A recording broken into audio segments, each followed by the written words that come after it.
பொதுவா எல்லாரும் நம்ம என்ன நினைக்கிறோம், ரோட்ல போகும்போது லைன்ஸ் வந்து போட்டிருக்காங்க இல்லையா, எல்லோ லைன்ஸ் ஒயிட் லைன்ஸ் எல்லாம் போட்டிருப்பாங்க. இதெல்லாம் பார்த்துட்டு ஏதோ டெக்கரேஷனுக்காக தான் வந்து ரோட்ல போட்டிருக்காங்கன்னு நிறைய பேர் நினைக்கிறோம். அது அப்படி கிடையாது. இதுல போட்டிருக்கிறதுக்கு நிறைய டிராபிக் ரூல்ஸ் இருக்கு. இதை ஃபாலோ பண்ணணும் நம்ம அப்படிங்கிறதுக்காக தான்.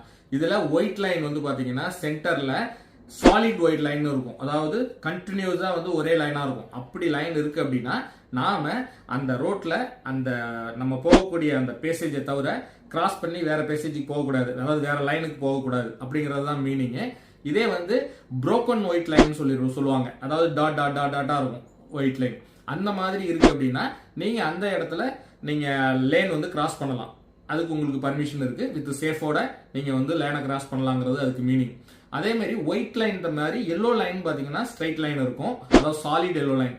சாலிட் எல்லோ லைன்னா ஒயிட்டை விட இன்னும் கொஞ்சம் ஸ்ட்ராங்கா உள்ளது. அதாவது என்னன்னா இங்க வந்து நீங்க அந்த லைனை வந்து ஸ்ட்ரிக்டா ஃபாலோ பண்ணி தான் போகணும் அப்படிங்கிறது. இதுலயே டபுள் எல்லோ லைன் இருக்கும். டபுள் எல்லோ லைன் இருந்ததுன்னா இன்னும் ரொம்ப ஹெவியான ஒரு வார்னிங் கொடுக்குற மாதிரி ஸ்ட்ரிக்டா நீங்க லேனை கண்டிப்பா எந்த சூழ்நிலையிலையும் எக்ஸப்ட் எமர்ஜென்சி சுச்சுவேஷனை தவிர நீங்க லேன் மாறவே கூடாது அப்படிங்கிறது தான் மீனிங். ஓவர்டேக் பண்ணக்கூடாது அப்படிங்கிறதும் மீனிங் இந்த இடத்துல. அதே மாதிரி டாட் டாட்டா இருக்கும். அதாவது புரோக்கன் எல்லோ லைன். அந்த புரோக்கன் எல்லோ லைன்ல வந்து சில சேஃப்டி மெஷர்மெண்ட்டை ஃபாலோ பண்ணி நீங்க வந்து லேனை வந்து கிராஸ் பண்ணலாம் அப்படிங்கிறது. அதே மாதிரி ரோடுக்கு சைட்ல வந்து எல்லோ லைன் இருக்கும். இந்த மாதிரி இருக்கு அப்படின்னா நீங்க வண்டியை ஸ்டாப் பண்றதோ பார்க் பண்றதோ அந்த இடத்துல கூடாதுன்னு மீனிங். அது மாதிரி ஜிக்ஸாக் லைன் இருக்கும் சில இடத்துல.